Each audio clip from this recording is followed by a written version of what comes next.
We'll call this meeting to order. Today is Thursday, January 16th, 2020, and this is a special meeting of the Pioneer Valley Regional School District School Committee. This meeting is being recorded by the Bernardston-Northfield Community Television for future broadcast, and it may be streamed live when available to do so. If the members of the school committee could please take one moment to review the norms and standards that are provided in our packet this evening, and then we can begin with the agenda, beginning with citizens' comments. We will have 20 minutes in total to have citizens speak, and each person will be allotted 3 minutes. If you have any documents that you will be reading from or that you've prepared, I ask that you submit a copy to the school committee, please. Also, a kind reminder, this is a sensitive discussion that we are going to have this evening, and I would ask for no side conversations or no conversations within the audience so that the school committee is able to hear clearly and able to hear the presentation. Okay? All right. Okay, we'll begin.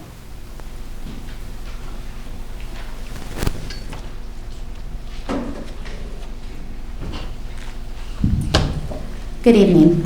My name is Shauna Mallett. I live in Warwick, and I'm sure that by now most of you recognize me. If you don't, then you haven't been paying attention. 25 years ago, I began my educational journey in Warwick. I attended the pre-K and kindergarten programs in what is now the municipal building. I went to first grade through fifth grade in a building that no longer exists. I witnessed the people of our town go to great lengths to build what is still a beautiful school building, and I graduated from sixth grade in the gymnasium. The gymnasium, which I'm sure could have adequately held this special meeting, wasn't in the original plans. The people in our town worked together to help finance it, and it was amazing to see what can be done when you set your mind to it. 8 years ago, I was living in North Carolina and discovered I was pregnant. I knew then exactly what I had to do, and I requested a transfer back home. You see, I wanted my children to have that same educational experience that I had in Warwick. I saw a picture recently, and I'm including it in this letter. It's a comparison of 2 trees that were harvested at 17 years of age. One tree, the smaller tree, had competed for space in a large plot of other trees. The larger one had been planted in the open. I like this metaphor for children. They thrive in small classrooms with low student-to-teacher ratios. Something to think about. But all my sentiments aside, you don't care about the points I'm making. All you care about are the numbers. So here they are for you. In a poll I recently conducted on Facebook in the Warwick Community School Group, parents were asked if they would send their children to NES next year if WCS is no longer an option. At last check, and maybe David can look online and see if those numbers have changed, 11 families that currently choice their children into WCS said they would not stay. If each of those families is only sending 1 student, and some of them have multiple children in the school, that is $110,000 that the district would not be receiving. Now, I know you don't care about the choice students either, right? That became obvious when you all voted not to accept choice students into kindergarten last year. Thanks again for that.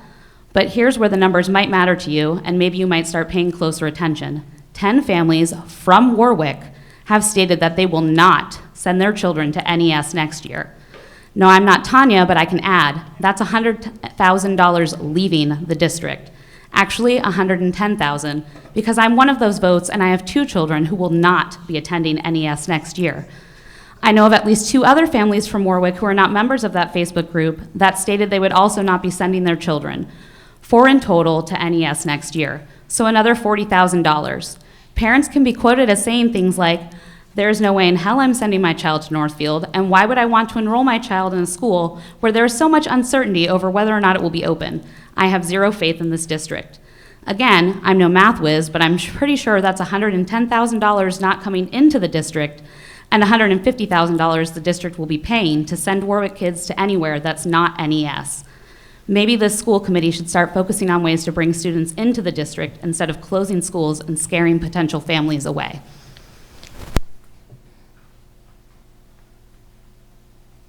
Thank you.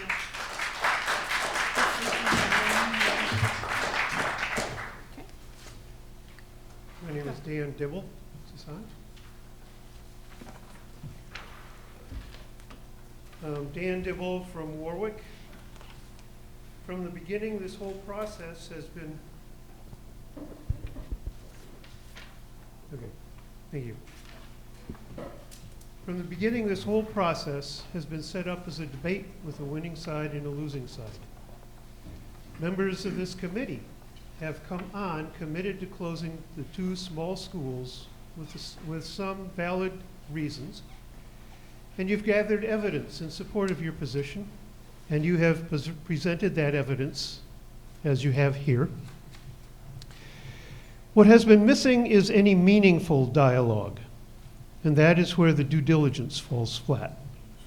You have said you have spent hours listening to Warwick, but you have restricted that time to short, superficial 3-minute opportunities like this one, while negating any opportunity for in-depth discussion of ideas.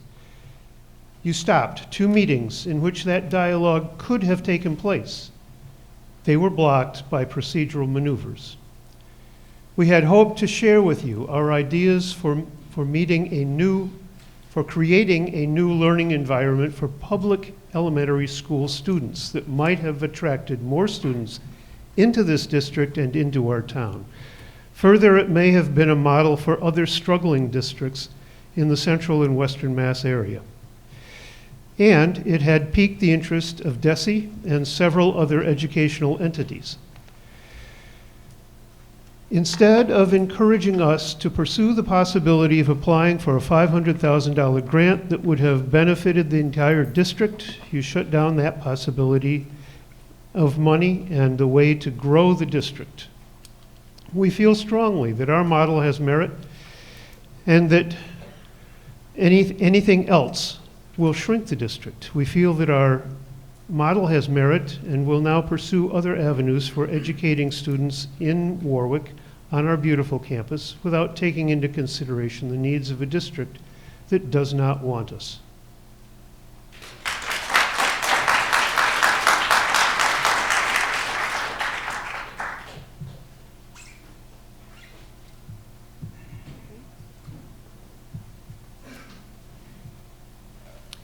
Good evening. You may know me, Diana Noble from Warwick. I have a lot of things to say. Some of that feedback I have already given you in the version of spreadsheets, and a description of that would take much longer than 2 or 3 minutes. I do have a request tonight. I am asking that you, in front of the folks here, in front of the cameras, describe both the specific requests from the state and Rick Kingsley, for what it takes and what you should show and in what format you should show this information before closing a school, because I believe it was described to be a last resort. And there's some very specific things that the state will be looking for. And also describe the spirit of the discussion that the state was looking for. We were in this auditorium about 1.5 years ago when the state talked about the kinds of things they would be looking for, and that they thought that we as a community and a group of communities should discuss and evaluate before a school is closed. Please, as part of your discussion tonight and your presentation tonight, please describe those specific things, things like whether it be a hearing or an open meeting, and some of those other specific requirements and requests from the state. Please put those forward to us so we can all hear about it. Thank you.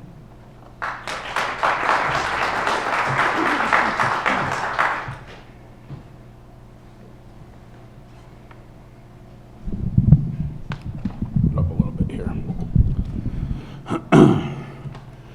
Greetings. You know who I am. I would like to state unequivocally. My name is Adam Holloway, a Warwick resident. I am the chair of the Warwick Education Committee and a member of the Warwick Advisory Committee. I would like to state unequivocally that as a Warwick parent, I am asserting that my rights are being violated if this committee votes to close Warwick Community School. Further, as a parent, I am asserting that a yes vote would be a violation of several of my child's rights as a Warwick Community School student and a town resident. As a townsperson, I am also asserting a violation of my rights as a resident if a vote yes is struck to close Warwick Community School. With all 3 of those positions in mind, I would like to further note that I in no way, shape, or form waive any rights to this school committee or anyone else for that matter. Our district agreement was written to be very clear on the issue of educating children in their own town, and in the spirit of the agreement has always been very clear. Each town educate their children in their own town. There's a variety of reasons why this is optimal, but I don't have enough time to enumerate all of them here tonight. As I stand here tonight, I'm struck by the irony of the situation. 2 years ago, year and a half, 2 years ago, we all sat in this very same auditorium and railed against the collective body before us on what they had done to get this district into such a financial position. Further, most of us agreed that the group who got us there was neither capable nor willing to appropriately fix the issue at hand. This is the whole the fox guarding the henhouse adage.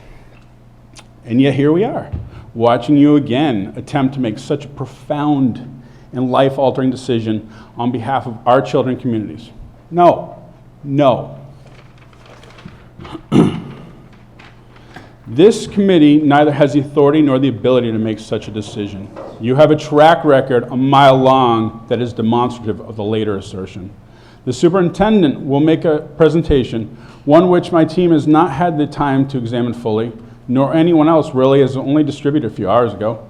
There's no public means to challenge his assertions tonight, no back and forth, no discussion, just his info, and no chance for the community to actively engage in questioning or throwing the BS flag on any of it. Seems a little more of that fox guarding the henhouse stuff, doesn't it? My team has done some amazing things to save Warwick Community School. Every time we come up with a solution, the problem magically changes, though. We come up with redesigned school. Then we calculate the cost differences per pupil, try to discuss Warwick making up the difference with the school, with the district. And the targeted issue changed, and now there's some new malarkey that's going to be sold up here tonight. Leiden, Warwick, I wonder who's next. Excuse me, Adam. Unfortunately, we've approached the 3-minute mark. I apologize, okay? Do you have a copy of that you'd like to submit to the school committee? Yeah, I'll send it. Thank you very much.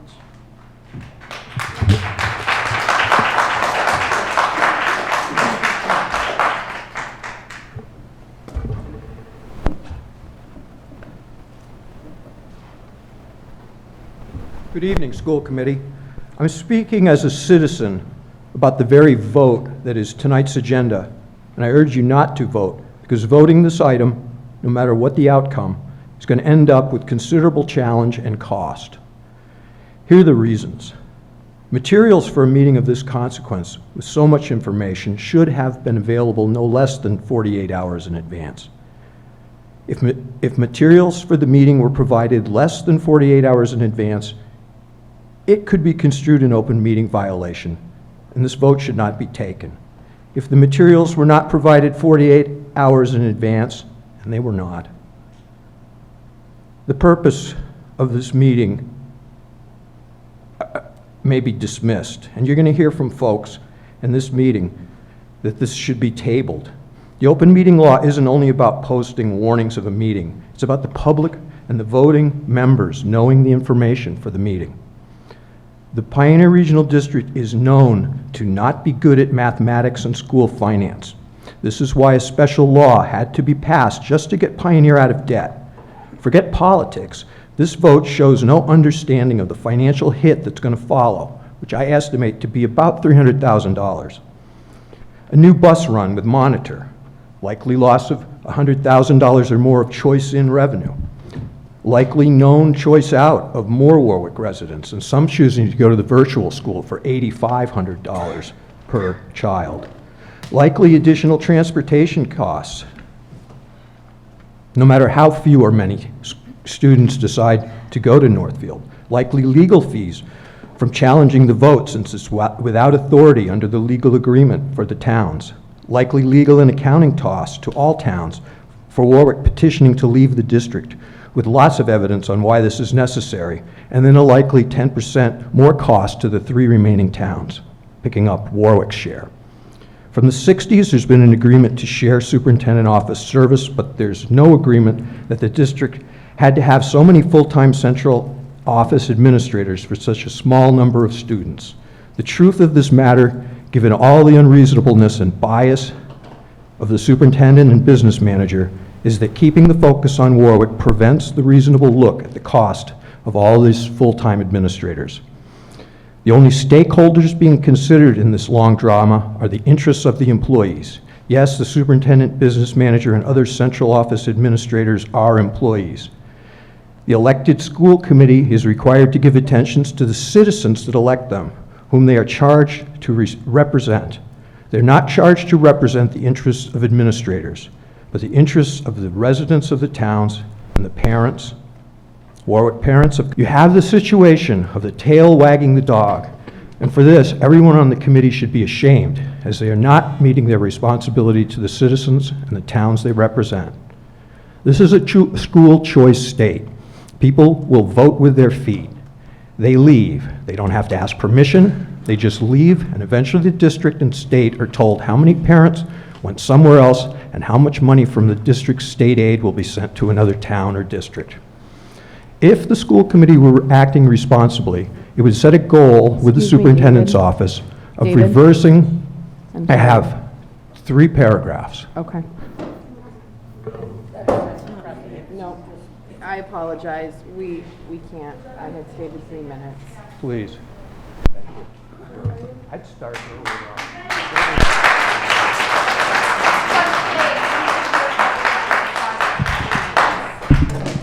My name is Sarah Wells. I live in Orange. I'm a school choice parent. You have the situation of the tail wagging the dog, and for this, everyone on the committee should be ashamed, as they are not meeting their responsibility to the citizens and towns they represent. Massachusetts is a school choice state. I'm going to skip this next paragraph that David read. If the school committee were acting responsibly, it would set a goal with the superintendent's office of reversing the outflow of choice students and bringing another 15 to 20 students back to the regional grade 7 to 12 school. This represents $100,000 plus a year. An amazing amount of district money is going to other area towns as the downward spiral continues with parents leaving in droves. Each meeting called about closing Warwick and moving 6th grade causes more uncertainty and stress and results in more people leaving, my family included. As soon as this vote is taken, it will be challenged for all types of reasons by different stakeholders concerned about Warwick. And once again, the school committee will look incompetent for not considering the increased cost of this decision, for which it has no authority. A proper advisory committee was established by the town of Warwick in accordance with the regional agreement signed by all of the towns. This school committee has not even allowed the committee to provide the advisement it is charged to provide under the regional agreement. This is mathematically and politically foolhardy, and only puts Pioneer, again, looking incompetent in the eyes of the region, our parents, our residents, and the state. And I'd also like to add that I would hope that the superintendent stays off his cell phone. It's very distracting for people in the audience, and it feels disrespectful given the momentous occasion tonight.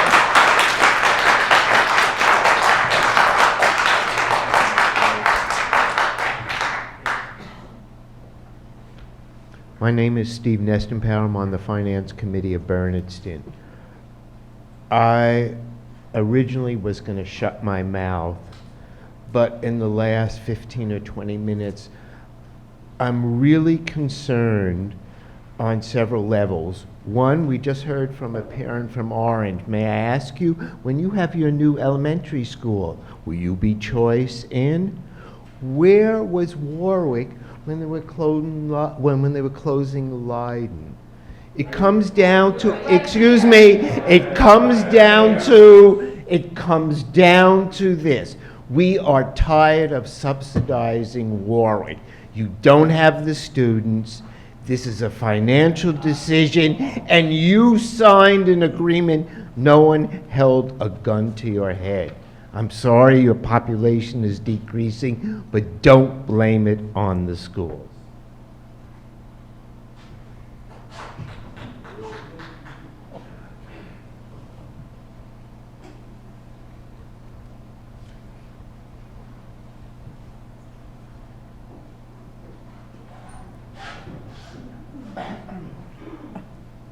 Hi, I'm Jennifer Core, a Warwick resident. I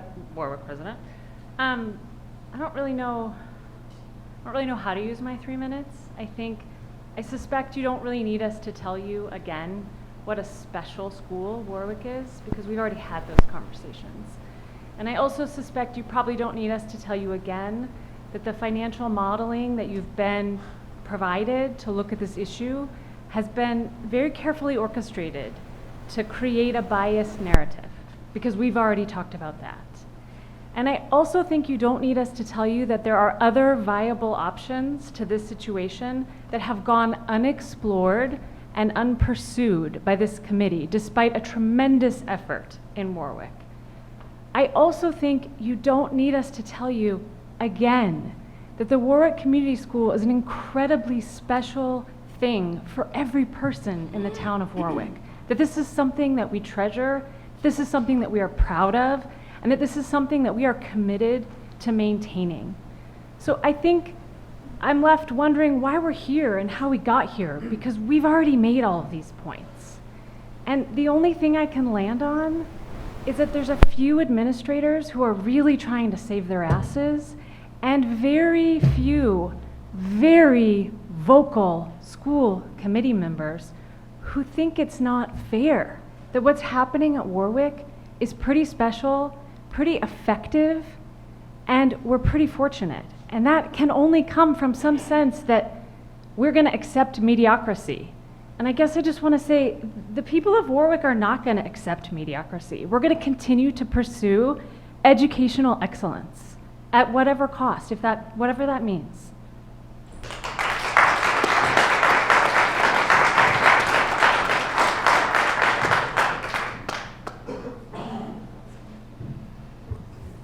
Do we have any other citizens' comments? We have an opportunity for one more, and that's it. Okay. I'm Michelle Geruso from Leiden. Let me turn this down. I was also chair of the Heart Committee for 2 years or more, and I would like to point out what the Heart Committee looked at, and it was inevitably closing the 2 smaller schools. The way our budget looks like and the enrollment looks like over the next 5, 10, 15 years, it is not sustainable. For those of you from Warwick that did not attend the hearings to hear about the Heart Committee, we do have a 76-page report that went to the state. And to blame all this on the current administration, I think is a little far-fetching. You need to look at all the data that we've been looking at for over 5 years. We know that the population of Franklin County is decreasing. We also know by 2030, most of the people in Franklin County will be over the age of 65. We are not attracting young families to Franklin County because there are no jobs. I mean, this report went on and on about it. We had the Mass Association of Regional Schools look at all the data. And it was sad for Leiden to close its school, but I have to say that I haven't heard any negativity from any parents about their children attending Bernardston Elementary. Children are resilient. Children adapt. I would have to say at this point, it's the parents and the adults that don't want to look at the future and adapt to change. So I think we are all in this together as a community and as a county. And I have to say, I cannot support, and I don't think the residents of Leiden can support an increase in our assessments next year. Leiden already saw a $56,000 increase in its assessment this year, and we closed our school. We cannot sustain budget increases. We have to look at the future.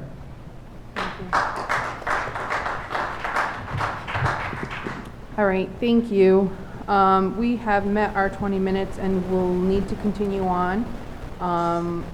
The Madam next, Chairman, would the record note that the chairman of the Warwick Select Board was not allowed to speak tonight, please? Thank you. the next item on the agenda is discussion and vote whether or not to close Warwick Community School located in Warwick, Mass., effective June 30th, 2020, and to no longer utilize the building for the purpose of providing education to the district students as of said date, subject to the Commissioner of Elementary and Secondary Education's approval.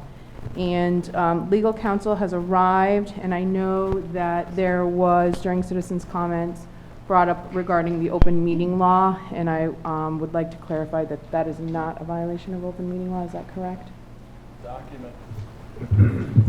Yeah, in my opinion, the documents, it's not legally required that they be provided within 48 hours. We have in prior meetings talked about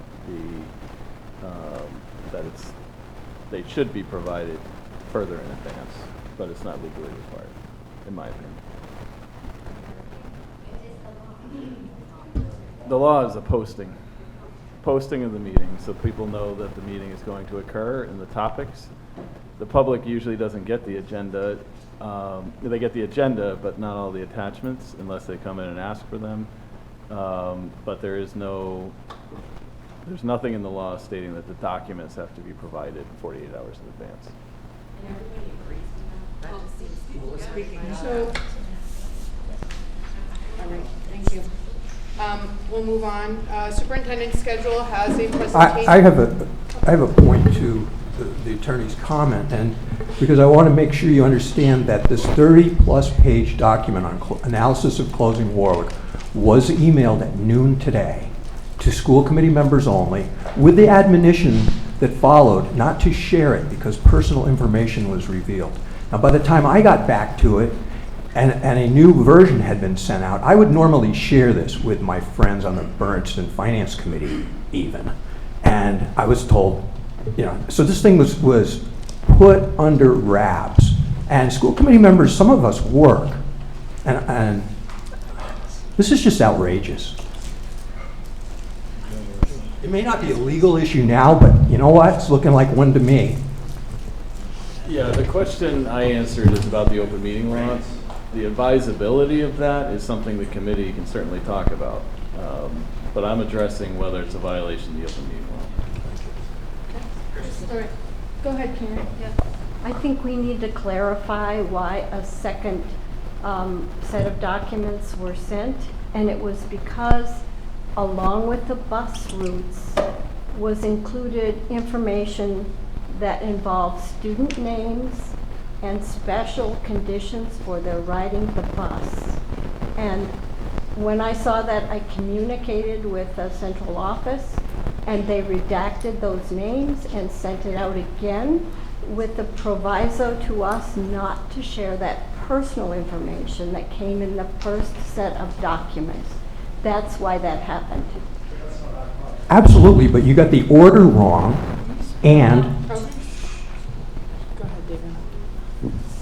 the fact of the matter is that was a lot of material, and I have benefit of a lot of residents and finance committee members across the district who I share this stuff with, and 6 hours? For gosh sakes.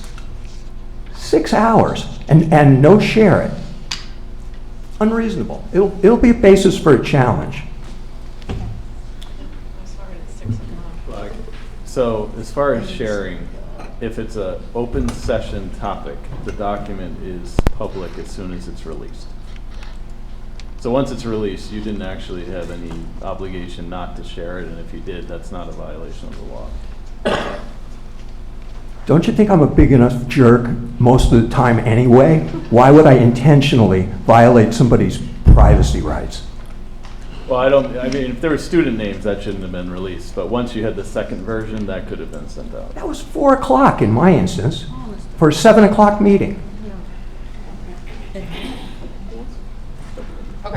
All right. If there are no other comments by the school committee, we'll move on to a PowerPoint presentation by superintendent's schedule. Go ahead, Sharon. I just want to make a quick comment that I feel that the school committee has been overly fair to listening to Warwick, and it hasn't just been through citizens' concern at 3-minute increments. There were special presentations that went on for a couple of hours, several of them, and we have heard those presentations. It isn't just through citizen comments. So I just want to make that clear.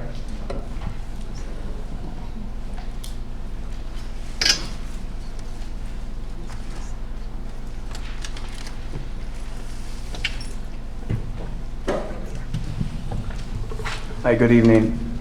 I'd first like to start, I have a presentation for the school committee members. Hopefully you can see it on this monitor.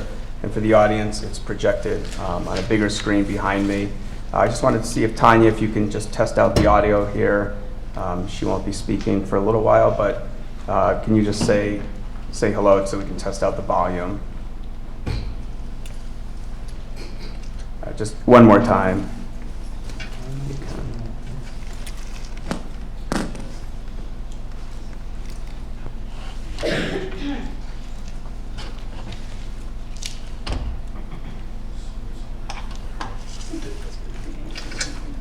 And I can begin while we're working with this. On the first page of your handout,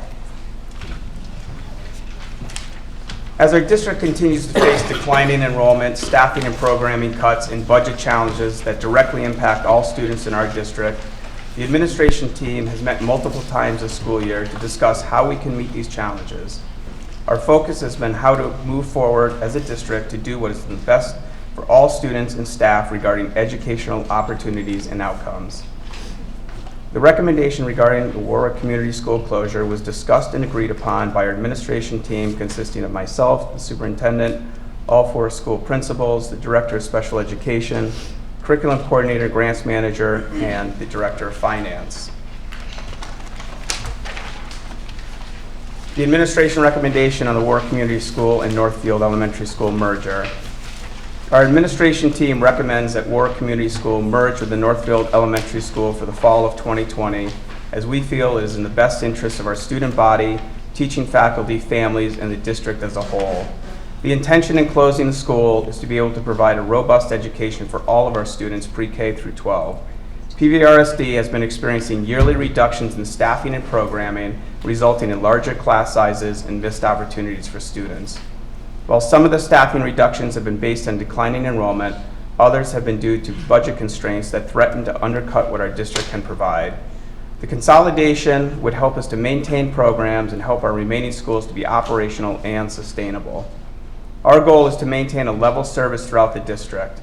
While we recognize the loss to the community of Warwick, we also consider that Warwick is part of us, and with this in mind, we believe it is essential for the survival of our district, and the closure of the school is our recommendation to the school committee at this time.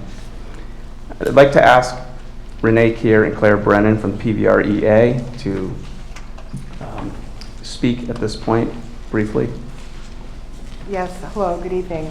The Pioneer Valley Regional Education Association gathered as an e-board and decided to take a vote of teachers within the district to see how we felt about regarding the administration's recommendation to merge Warwick with Northfield. In total, there were 59 votes to support the merger of Warwick and Northfield, 1 not to, and 4 abstentions.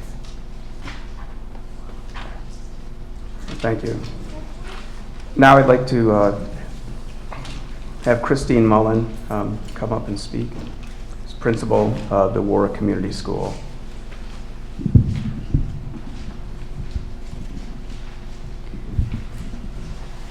This statement started as a journal entry last Friday night and is an explanation not for the school committee. It is for this community that I serve, and it is an explanation of how I have tried to make peace with the possible closing of our beautiful school building. Warwick Community School is a special place. The children, the families, and the community are some of the kindest, hardest working people I have ever met. People cannot understand WCS's unique beauty unless they have been a part of it. I have been a part of this community for the past 8 years. In that time, I've had the pleasure of teaching some of the sweetest, most thoughtful, enthusiastic, and imaginative children that I've ever worked with. They take care of each other, they work together, and they function very much like a big extended family. I am a part of the fabric that makes up this beautiful tapestry, and I am grateful for every moment that I have had here. When talks of closure began 2 years ago, I joined the then Warwick Educational Task Force, now the Warwick Education Committee, not as a teacher fighting for her school, but as a parent of then 2 WCS school choicers. I worked with that committee to explore options for our school until my appointment as principal this August. Despite stepping down from the committee, I continued to offer support to the group whenever I was approached by them. I offered this support because I truly believe that if anyone can find a way to save a school, it's this motivated group of Warwickians. I held out hope that they would find a viable way to sustain the school and education in Warwick before the close of this school year. Unfortunately, that has not happened due to a myriad of reasons and despite their tireless efforts. While the Education Committee continued their efforts, I began to make efficiencies to the Warwick budget. Since August, I have pooled resources and done some creative staffing within our tiny school. I also combined positions, which resulted in major budgetary efficiencies. Every staff member at WCS is doing multiple jobs this year, and they are doing it without complaint because they love our school and our children. All of us would continue on this way, doing 2, 3, or more jobs at a time if it meant keeping our building open. But eventually, it will become more than we can handle. We will all burn out, because this is not sustainable and we are human. Over the past 3 years, WCS has lost services due to its size and our budgetary woes. Our school counselor is only in the building 1 day a week instead of the 2 days that she has been here in the past because her caseload at WCS is too small. And yet there are several times a week when I could use her support with students. Our special education services were reduced from full-time to half-time this year, eliminating our reading recovery program. Our Title I position, which provides math and reading support, were also reduced, eliminating some of the programming we've used in the past to support struggling readers. Our classroom aid positions, essential to implementing a dual grade curriculum, have also been reduced. Our front desk has been partially staffed by loyal volunteers for the past 2 years due to budget cuts and consolidation as well. Our special service providers are unable to provide integration projects that are provided in the larger buildings because WCS is only allotted a half-day-a-week specialist for art, music, technology, and PE. Last year, we struggled to have a music teacher and instrumental band because we could not be serviced by the same teachers as Northfield and Bernardston. Our principal position was reduced from half-time to about the equivalent of a half a day a week, despite the fact that it's a part-time job. Even our classroom buddies have been reduced because with one less class to buddy up with each year, there's not enough for buddies. And yet we've carried on teaching children and providing a phenomenal learning experience with minimal complaints, all while living under the constant threat of closure. As the administrative team began the budgeting process in late November and the lack of resident students eligible for preschool in November and kindergarten were discovered, I offered up as many solutions as I could think of, borrowing many from the Education Committee. I suggested a combined classroom of K through 2 students, 3 grade levels in one classroom with just 1 teacher since the numbers would not support an aide. This idea was frowned upon by DESE's legal department due to the age levels and grade span gap. I explored the idea of inter-district choice to fill our empty seats and reduce class sizes in Northfield, but I was told that no one took advantage of this option last year. At one point, I even offered up my own classroom position in hopes that a less experienced, cheaper teacher could be slid into it. Since there were no more cuts and efficiencies to be made at Warwick to create a level-funded budget, we looked at the other 3 schools to make cuts. We began to discuss combining manageable class sizes of 14 or 15 students into classes of 26, 27, possibly 30 students in Bernardston and Northfield. These large class sizes would also come with the savings of teacher salaries as we discussed eliminating 3 to 4 teaching positions at the elementary level and reducing critical services like counseling at the middle and high school level. We began looking at what our teachers could continue to do without and where we could slash more from an already trimmed budget.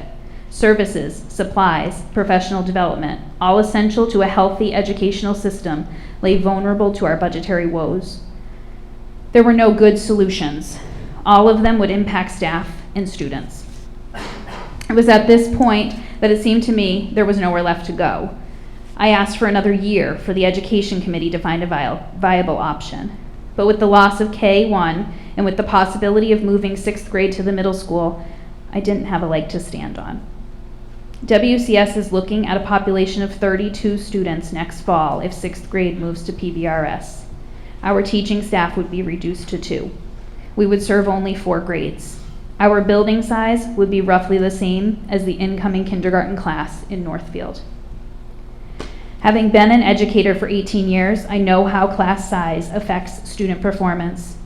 I cannot support classes of 28 and 30.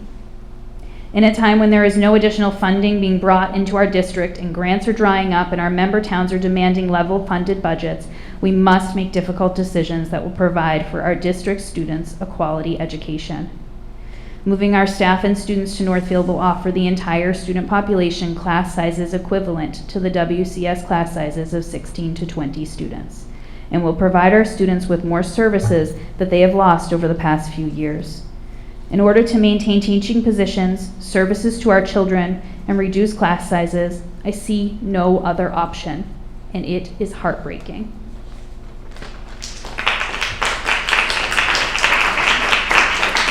Thank you, Chris. On the next slide, why are we discussing merging 2 schools? We can talk about some of the staffing and classroom challenges. Continuous staff and program cuts at all district schools to meet budgeting demands and declining enrollment. In adhering to the town's request to produce a level-funded budget, we have had to reduce services and educational initiatives. While Northfield Elementary and Bernardston Elementary schools are seeing larger combined class sizes, Warwick Community School is serving fewer resident students year over year. Warwick Community School resident enrollment is equal to or less than some of the classrooms at the other elementary schools in the district. Limited grade level team support and resources available to teaching staff at Warwick Community School. Reduced or limited access to educational services. The reading specialist doesn't exist anymore. Chris talked about the counseling services and the behavior specialist. Specialist service providers' classes and services are impacted due to travel time, decreasing direct instruction to students. Resources for students of concern will be more centrally housed to better support more of our student body. Next slide, we have financial challenges. There's the per pupil cost inequity increase over time. Annual operation cost increases and stagnant state funding. The gap between state and local funding continues to increase. And Tanya will elaborate on these more at the end of this presentation. I'd like to call Mike Honorato up, our Director of Food Services, to present the next few slides. Good evening. These next few slides just give us a synopsis of what the food service cost, the school lunch program cost is at Warwick Elementary School. As we can see on this slide, the Warwick School lunch operational cost, we have a combined cost per day, which includes everything from cost of food to travel to the part-time food service staff there, of roughly $168.87. Yearly total would come up to $30,396.60 at 180 operating days. Now, our meal revenue per day, which is something that Warwick can't control, is how many students actually take advantage of school lunch during the day. Each day, between breakfast and lunch revenue, this includes all state reimbursements, full paid students, so on and so forth. Total revenue per day is $120 per day, which would bring us to $21,599.64 over the course of a 180-day school year. Understanding that our projected loss for this year at Warwick Elementary School is $8,796.96. That number can go up at any time. That number can go up if we have a snow day. If we have a 2-hour delay, well, the 2-hour delay, we just lost $33.55. So our projected loss has just gone up today. Anything can happen. If a stove breaks, if someone is out sick for an extended period of time and we have to provide coverage, these costs do go up. Next slide, please. So to figure out exactly where this fits in the scheme of the food service program across the district, as this chart will show, we have a $60 per day profit right now at Bernardston Elementary. Northfield Elementary runs at a $64 a day profit, and Pioneer runs at a $77 a day profit. As you can tell from the graph, it's all dependent on how many students actually actually participate in the school lunch program. As a whole, the school lunch program will break even at the end of the year when summer salaries and prepaid balances are depleted. If Warwick Community School were able to break even, that would allow the school lunch program within the district-wide, to be able to go through upgrades, provide better service. It's very hard to try to make sure that every other school makes up for the daily losses that we incur at Warwick.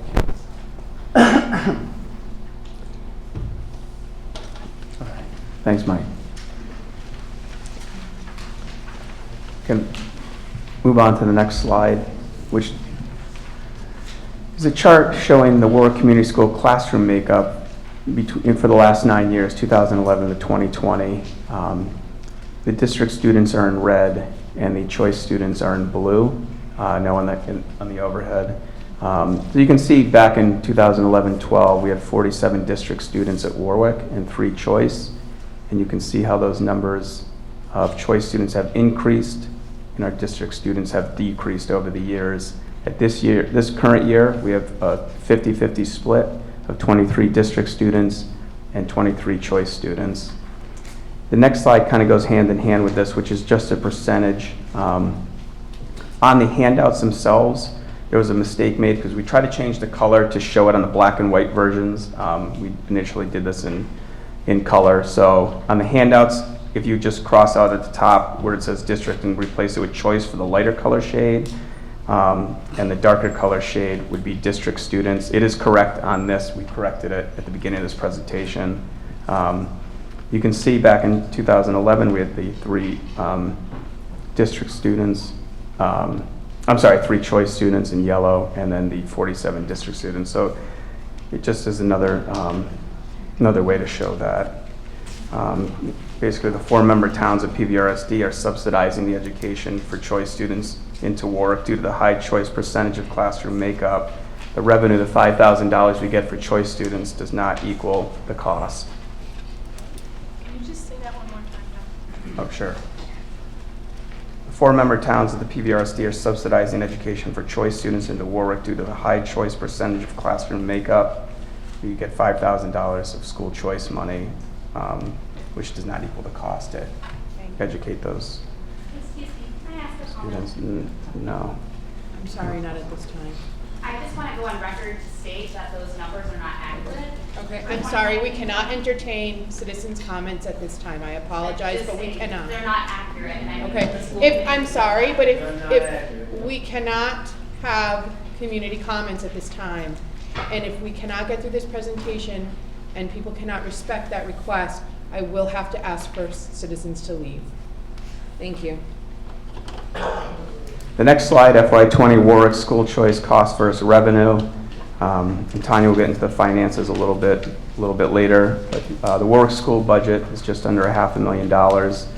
School choice percentage of enrollment this year is 50%. The cost allocated to choice students is just under $250,000. The $5,000 that we get for choice students times the 23 students is a revenue from school choice of $115,000, and the school choice cost of the district is the $134,732. Next slide, the Warwick Community School choice students that continue on at Pioneer Valley Regional School.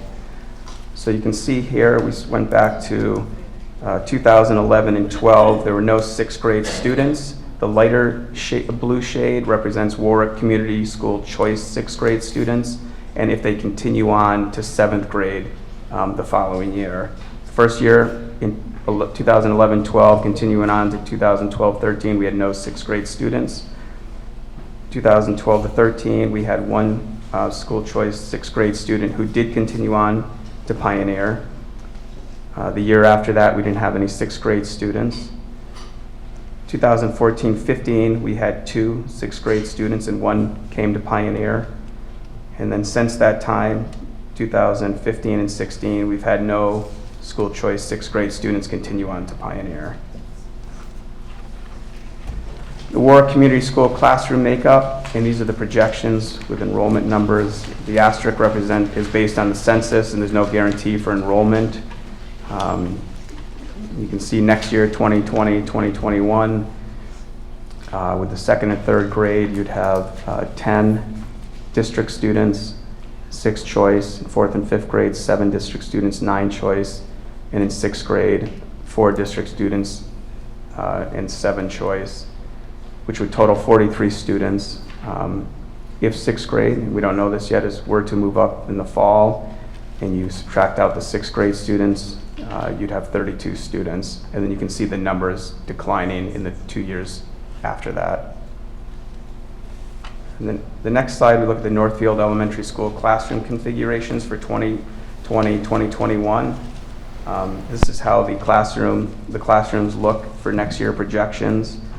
You can see first grade, there's 19 students, 1 teacher. Grade 2, there's 23 students, 1 teacher.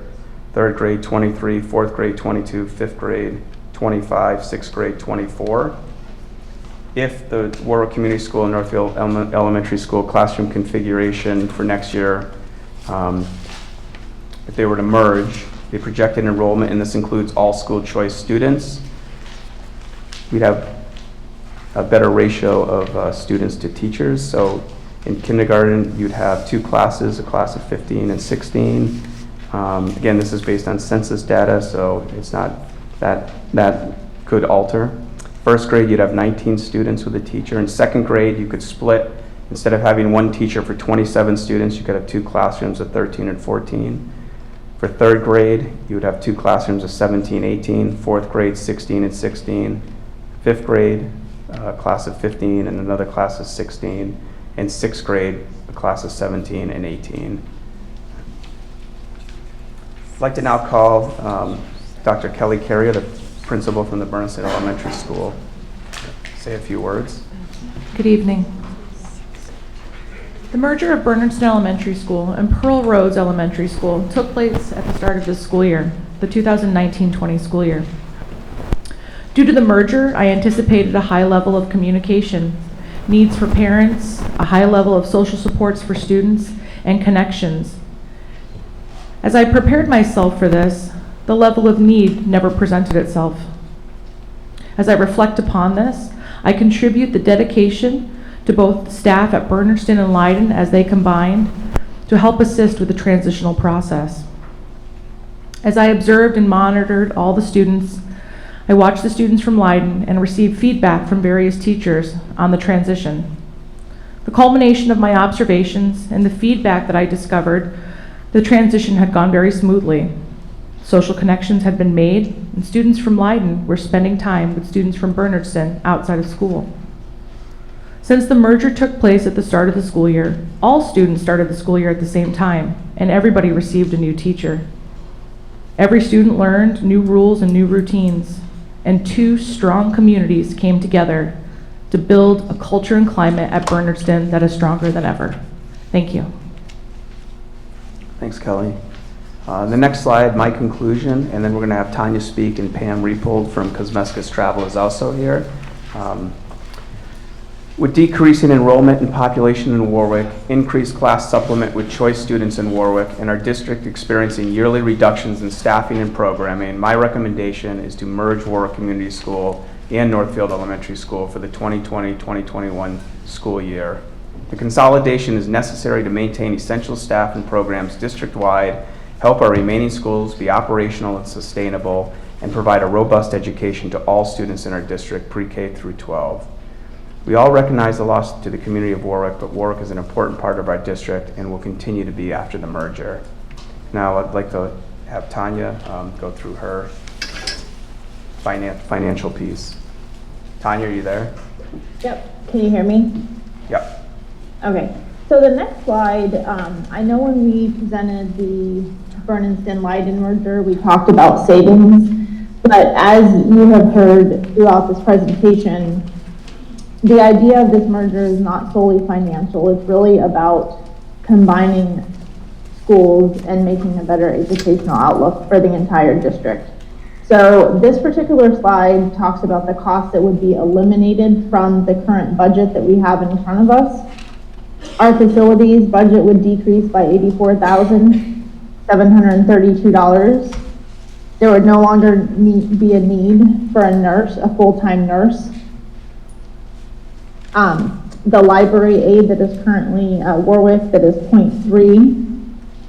The secretary that is split 0.5 between the admin assistant position and the school lunchroom at Warwick, who also travels back and forth between Northfield and Warwick to get those lunches.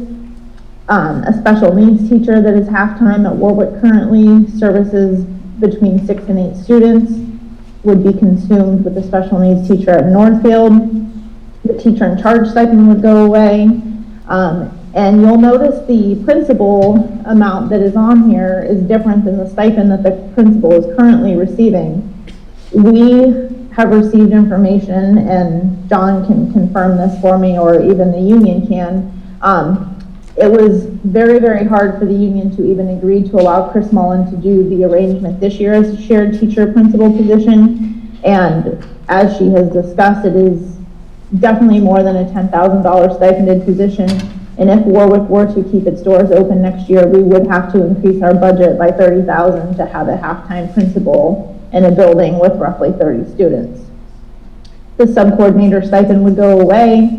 We would no longer have the need for the copier lease that's in that building. There's some other technology savings for licensures and internet stuff that's specific to Warwick.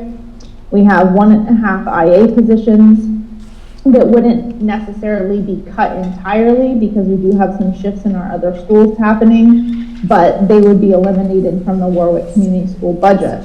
The total costs eliminated are updated with the FY21 budget that is complete at this point in time outside of the governor's revenues would be $284,000. Assuming the fact that we don't know whether or not we're going to have any school choice students, we're being conservative in the fact that we may not be able to reinvest fully in our school the first year. But even without the school choice revenue, we would still have a cost elimination of $170,000 roughly.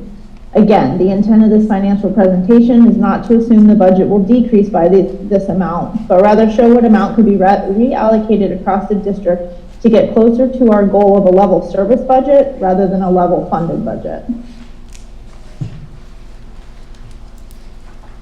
The next slide kind of goes back to one of the slides earlier on that very briefly touched on some of the things that Pioneer has struggled with financially.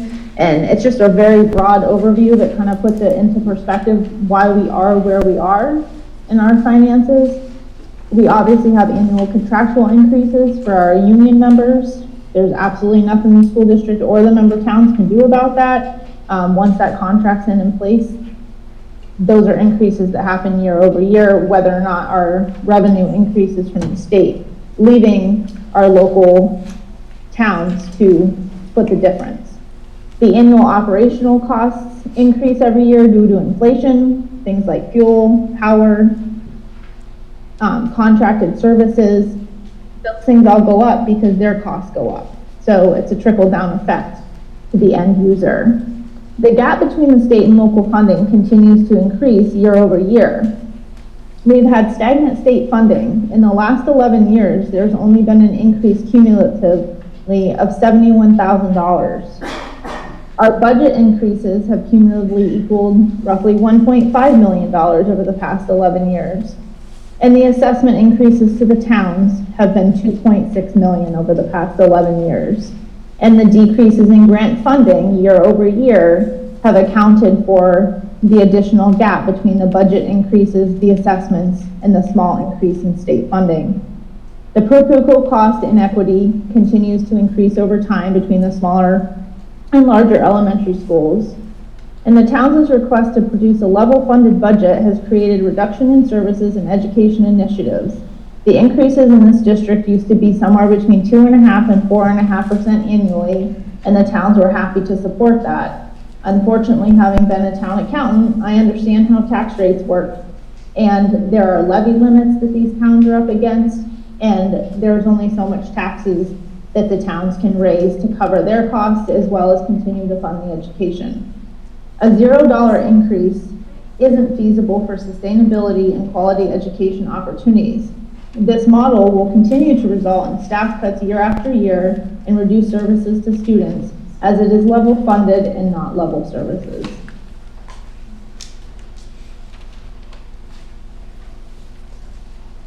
Are there any of the other numbers that were presented tonight, either enrollment or financial numbers that the school committee would like me to touch upon? Yes, Sharon has a question, Tanya. On the Warwick savings, the budget, school physician is not listed, and that wouldn't be required, obviously, if we close the school. So is that? The what position? Physician? School physician. School doctor. The school doctor. Oh, so that is a stipend, and that would be eliminated as well to the tune, I think it's $200 at Warwick. And one of the other numbers that I was asked to present this evening, which is not on this slide, is the travel costs that are in the budget currently for our shared teachers, which is roughly around $500, in addition to the costs that are listed here.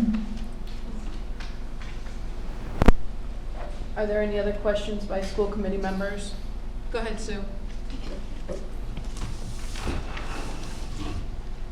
Can you just address the splitting of the classes at Northfield and what would be required for hiring of new teachers? Because it looks like a lot of class splitting, and I think we have 3 teachers in Warwick, so it looks like there need to be a bunch of teachers hired for Northfield. So, just go back to that. The class configuration. So, right now we're looking at 1 staff reduction teacher at Northfield Elementary and 1 at Bernardston. We're also looking to add an additional IA at Northfield Elementary. So, the staff from Warwick, the teaching staff, whether it be coming to Northfield Elementary, or if they were in another school in our system, we would need all those staff. We would need the IAs to come as well.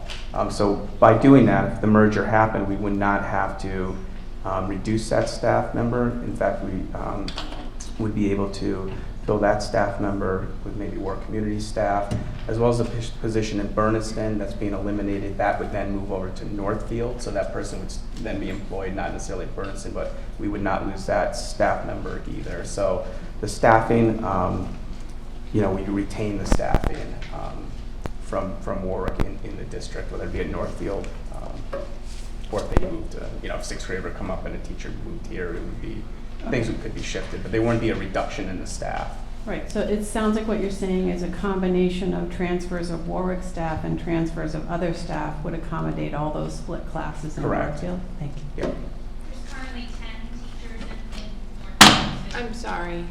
I'm Oh, sorry. I couldn't see who was speaking back there, so. There's 10 teachers in Northfield, there's 3 in Warwick, and looking at these, we would need to slide over somebody from Bernardston. Yeah, that's what I was saying. That's a lot of extra teachers, and there's only 3. Yes. Yeah, okay. So by doing this, it does allow us to maintain the teaching staff that we currently have in the district without making any cuts to our staffing, which are currently being proposed if Warwick stays open. Tanya, do you want to talk about the next it's not in the overhead, but it's in the packets, is Rick Kingsley's document, and then following that is the document you did, the savings. Yes, let me just pull those up really quickly because I have to. So while I'm pulling up the documents that Rick Kingsley prepared for us, as Diana Noble did mention, we were working on a document to put together what the difference in cost per pupil is between Warwick and the other elementary schools in the district. There were agreements to disagree, and we were decided to reach out to our overseer to get an equitable calculation that eliminated transportation, administration, shared costs, this cost solely for the students in the building, as well as taking a look at Chapter 70. That particular calculation shows that the average per pupil cost between Bernardston and elementary, or Northfield Elementary, is roughly $8,800. The cost per pupil at Warwick School is around $16,000. This is a little higher because the number that he had for the total budget was based on the budget before we had done some transfers a couple weeks ago at a school committee meeting. But roughly the difference between the two is $8,000 a student, which equates to roughly an $180,000 difference between the per pupil cost at our other two elementary schools in Warwick Elementary.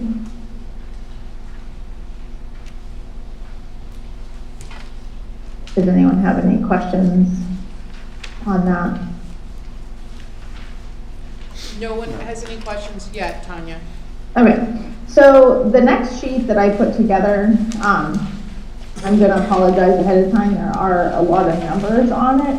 I've been asked multiple times and tried to figure out an easy way to explain how the funds have been reutilized based on what the votes were and so forth last year with the Leiden school merger with Bernardston. So basically what happened last year, and you guys have a sheet in front of you that has some budget numbers from the Leiden savings distribution, net Leiden savings, and so forth. So when the school committee originally voted Leiden to close, there was expected to be around $180,000 in savings. At the following meeting, there was some restoral of services that happened to the tune of $141,000. There were some aides that were needed. There was also staffing that was needed, and some other things that had been cut from the budget that were really necessities for the education of the students in the district. So the overall net savings from the closure of Leiden, or the merging of Leiden and Bernardston last year, equated to $47,244. There was then another meeting held where the Warwick kindergarten was voted to be educated at Northfield, and the school committee voted to pass those savings back to the district. So the total difference between our starting budget and our ending budget was really roughly $118,000. So pinpointing where the money went that was from Leiden versus Warwick was an interesting task, but I tried to do that. So if you look at the very middle column that has a variance of 1 at the bottom, which is just due to rounding, this is basically the difference in where the original $47,000 was going to be put and where it ended up. But I just want to say that it's really hard to project and actually provide that information because obviously, as you know, we had multiple staff changes over the summer, which created transfers that needed to be done and so forth. So this is a culmination of not just the Leiden savings or the savings from educating Warwick and Northfield, but it's really a culmination of where that $47,000 ended up with multiple transfers that have happened since the beginning of the school year from staff changes and so forth. So have we had to add money back to the budget? No. We are living within the means of the budget that was voted by the school committee after both of the changes were made, and we have not had to request additional funds to fund our education in the FY20 school year. I know that's probably not the answer that everybody's looking for, but once you start doing transfers and stuff at the beginning of the school year, it's really hard to go back and pinpoint exactly where those specific dollars landed.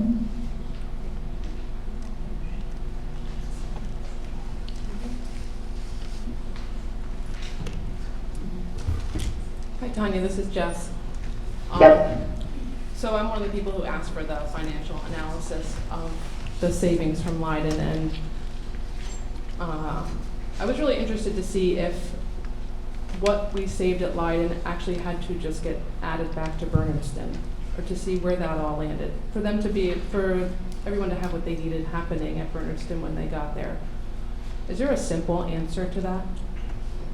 So there were not additional staff needed specifically for Leiden students moving to Bernardston.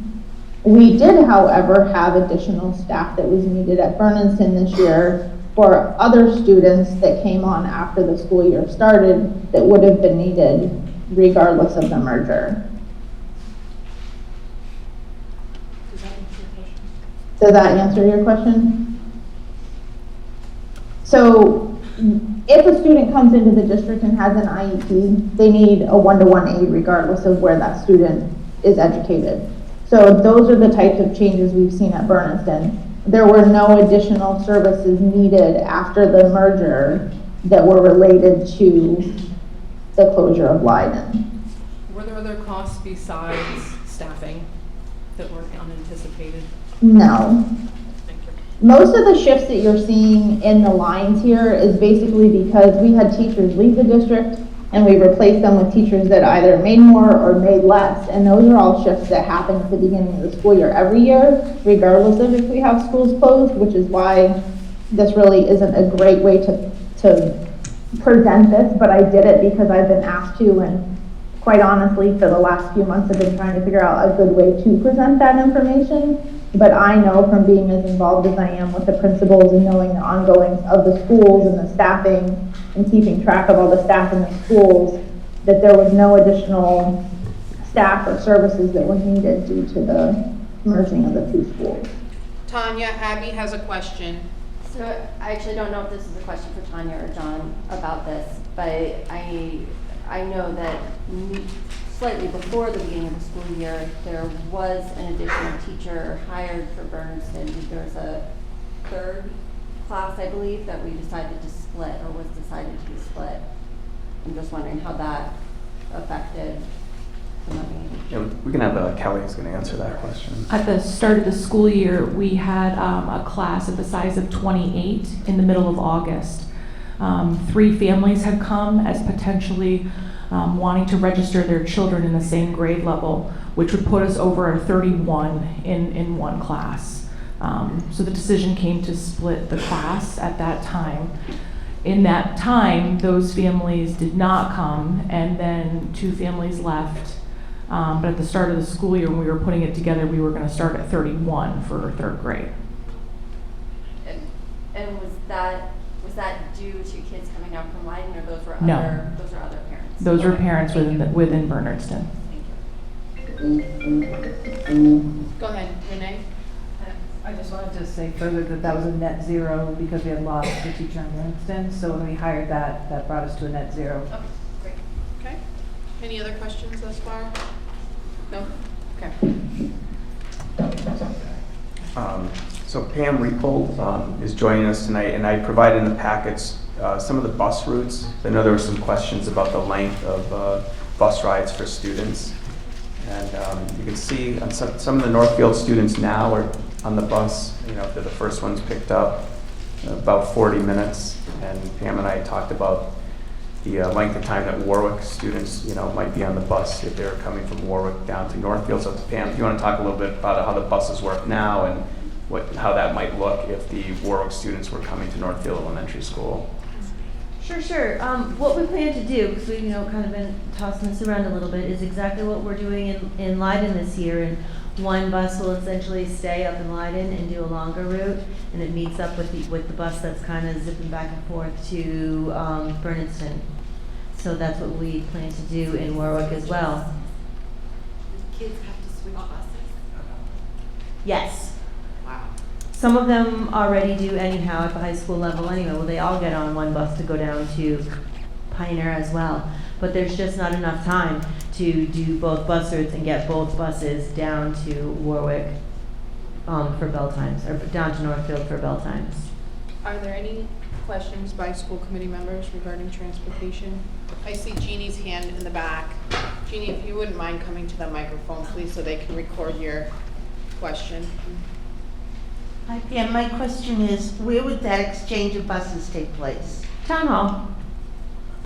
So it would be a supervised, restricted area? Absolutely. Thank you. There's no parking out there. It's in the middle of the road. Jessica, did you have a question? Yeah, I'm sorry, I made a miss. Did you say how long you think that those bus routes will take? It's going to be about a 20-minute ride in the bus down, so they'll be on the bus about 20 minutes longer than they currently are. Go ahead, Sue.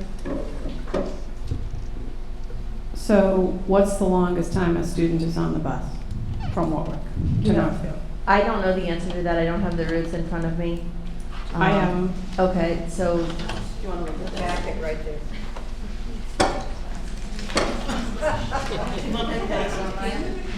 Yeah, I do.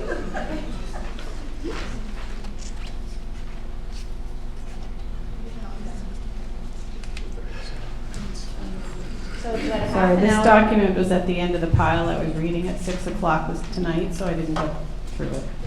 it's looking like the kids are going to be on the bus about 45, 50 minutes. 50 minutes?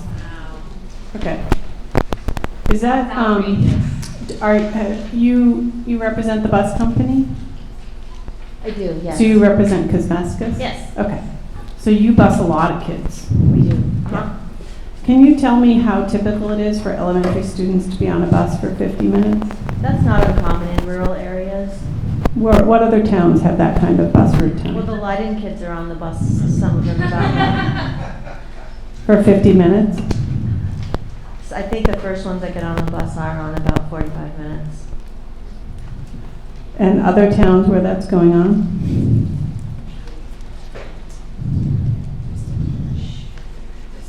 We have some kids in Montague that are on the bus about 45 minutes because they go from a feeder bus up in the little, the hill Yeah, area. since they closed the Montague Center School. Exactly. Mm-hmm. Yep. And those kids meet up with a bigger bus and then go into the school in Turner's Falls. Okay. Have you guys ever tried to problem solve this in a way with smaller vehicles doing smaller runs and getting down the hill faster? That's definitely doable, but it's not more cost effective. You have more vehicles, you have more, drivers to hire. But if you have smaller, more efficient vehicles, it's not cost effective? The mini buses cost almost as much as a full-size bus. So I think maybe we need to, that seems like low-hanging fruit these days with hybrid vehicles and, efficiencies for all of us, that we can't find a way to have a van or some other way to efficiently get our kids You down can the put hill. 8 kids in a van. That's all that the state allows in a van to be Mhm. transported to and from school. Mhm. Just maybe, I don't know if it would work for outliers. Yeah, I just want to hear problem solving. Oh, 50 sure. minutes for a 5-year-old Twice a day. just feels really kind of crazy. I saw a hand down with Abby, and then we'll go to Jessica. So I just wanted to speak to the line of buses, because my daughter is on one of those buses, and in the morning, it's fine, I think it's about 25 minutes into school. I actually pulled her off the afternoon bus because it was after 4 o'clock some days that she was getting home, and part of that had to do with, we've had a lot of subs on our bus route this year who don't know the area and haven't been following the routes exactly. So we're not doing that one anywhere, but there have definitely been concerns in Leiden about the switch. And as a parent, speaking with my parent hat on, I decided not to let my daughter ride that afternoon bus. But it is anywhere from 35 to 50 minutes on the ride home, or the second to last stop in the afternoon. But just to give those numbers out. Jessica? I just wanted to clarify, I think at the beginning you said that the initial idea is that one of the buses would do a longer route and the bus that's gonna travel down would do a shorter route probably to meet up with the, so that would potentially be a longer route than what we're already doing on one of those routes, which one is 40 minutes and one is 32 minutes now, plus 20 puts us at 52 and 60 minutes now. So I think that that needs more brainstorming somehow, if that is a reality, because it's a lot of little kids sitting for a really long time. And I'm just going to put my vote in at this moment for this thing, which is that I feel like we will need to have another adult on buses if this is something that would happen, because that is a long time with a lot of kids that are many aged with just a bus driver. Pam, could you talk to us about bus drivers and bus monitors and what the regulations are around that? Is there a per pupil like ratio for a bus driver? Unfortunately not. No. All right. There isn't, and the state doesn't require bus monitors either. Okay. All right, I saw a hand down here. Mike? Oh, Abby, sorry. So this is a question I asked Jonathan today, but you may have more information than he did. Are there any regulations from the state on how long elementary students are allowed to be on the bus, or recommendations even? I believe it's an hour. Go ahead. Can you give us a general idea what an 8-passenger van would cost if we had to add something like that, or wanted to add something like that to help out with the smaller kids coming down to get them to the second bus? Are you looking for like a daily contractual rate? Is that what you're? Yeah, typically what you do. They're about $350 a day. Insurance is actually higher on those vehicles because they're not as safe as a school bus.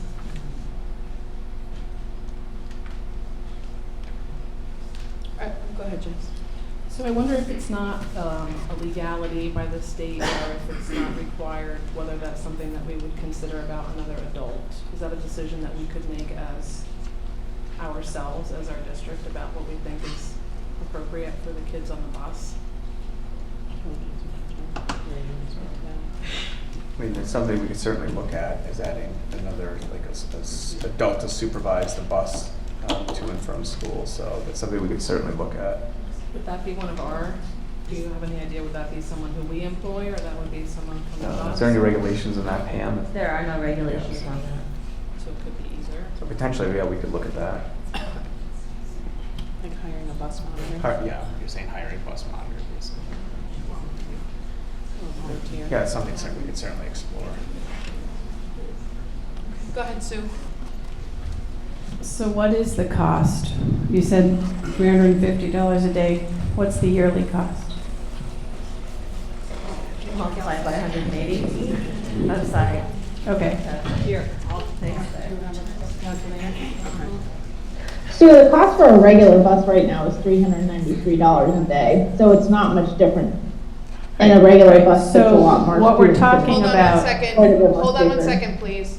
So I just want to clarify something. Pam had provided us with the daily rate for the 8-passenger van at $350 per day times 180 days. Yeah. And that total was? 63,000.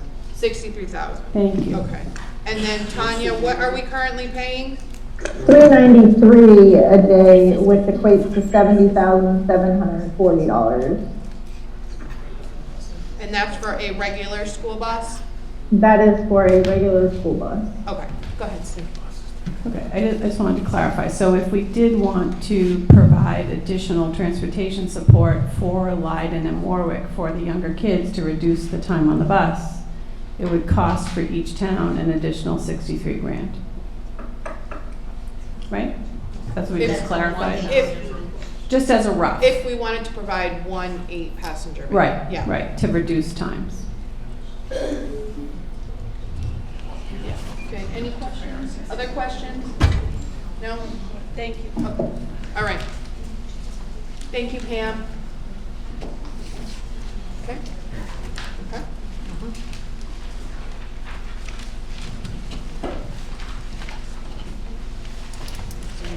No. Okay.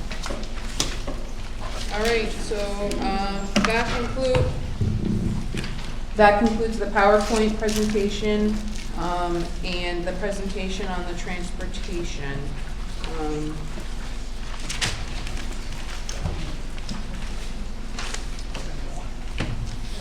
No, that's it. That's all we have. Okay. All right, any other questions? No? Okay. Are we ready for a motion? I'd like to make a motion that the school committee vote to make a recommendation to Jeff Riley, the education commissioner, to close Warwick Community School. I guess, I don't know if we have to give a date, July 1st of 2020. It would be, the date is June 30th. June 30th. I'm thinking of the start of the year. So June 30th of this year, 2020. I'll second that motion.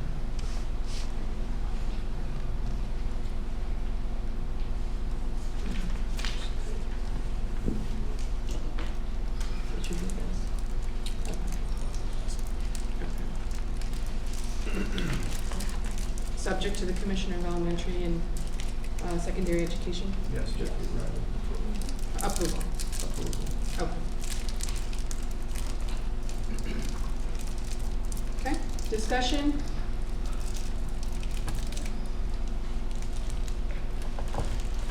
By school committee members, any discussion, questions?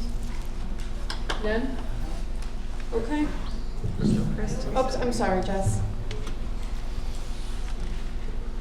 So, there's lots of discussion.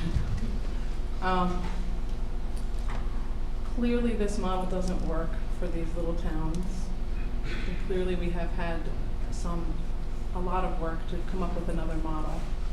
And clearly we're not going to use that model. I also have worked with the Heart Committee, and I feel like one of the things that we really did see there and we are seeing here is that we are a microcosm of this macrocosm. This is a problem that belongs to this little school and Leiden's little school and belongs to us as a district and belongs to this whole area, right, Michelle, as you were saying, this is a big problem.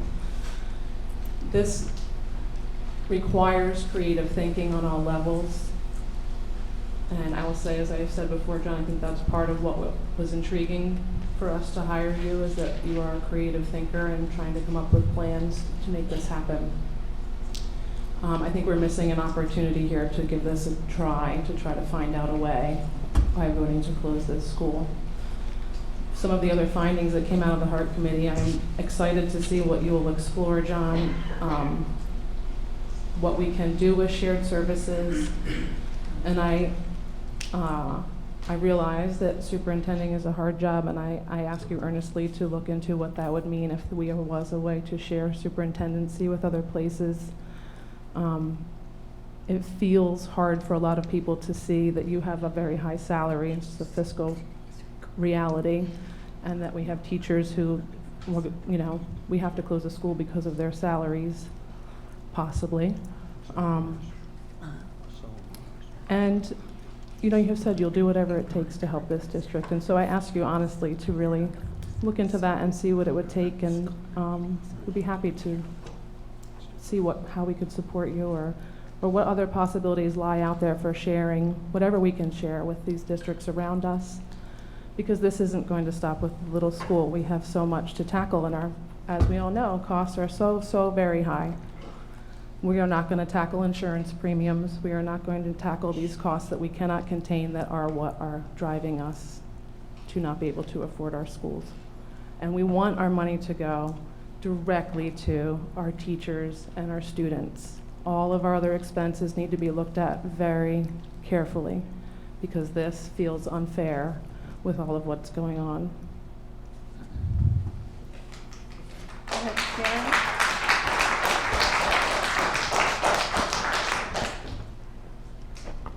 I have to say that Leiden's students moving to Bernardston Elementary has been a very positive thing for the students. I'm surprised to hear that there's a student that had some difficulties with transportation, because I haven't heard anything about that all year. But I would encourage Warwick to take a solid look. Open your heart and your mind and take a solid look at what you think it would look like to have the students go to Northfield Elementary and see what they will gain from that move, and not close your minds and think that the only thing that you can provide and the best thing you can provide is right in your own town, but to open your minds and see exactly what may be available at Northfield Elementary. I'll see myself out after saying this, but my son. And I think that, gained and nothing. We cannot entertain citizens' comments during this time. and I think it would be in their best interest. to Clearly, look there's at no both interest sides. in the citizens' Excuse me, views. you Could take we, your turn. excuse me? Don't worry. If everyone could please stop. Sharon, if you could please finish, and then if there is no other discussion by school committee members, there is a motion that has been put on the floor. It's also been seconded, so then we will take the vote. Okay, my final comment is that I would support the superintendent and the business manager. They have done a great job with our budget in the past couple of years, and they have gotten us into a very positive spot. So I would encourage us to stay tuned with this budget and pair where we can and close Warwick School. Okay. Any other discussion by school committee members? Okay. All in favor of recommending to close Warwick Community School located in Warwick effective June 30th, 2020, and no longer use the building, subject to the Commissioner of the Department of Education and Secondary, Elementary and Secondary Education's approval. All in favor?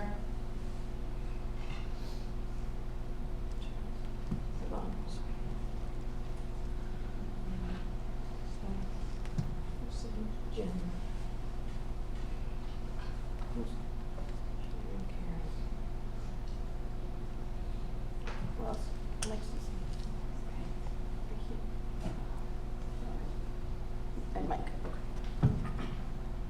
Opposed?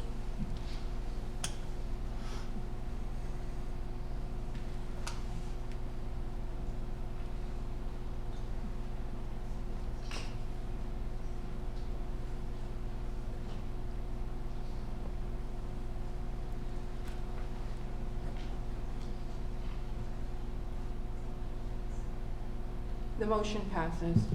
Madam Chair, could we get a roll call? Okay. Okay. 4 is Jeannie, Milton, Seth Kratz, Jim Bell, myself, Sharon Fontaine, Karen O'Neill, Michael Townsley.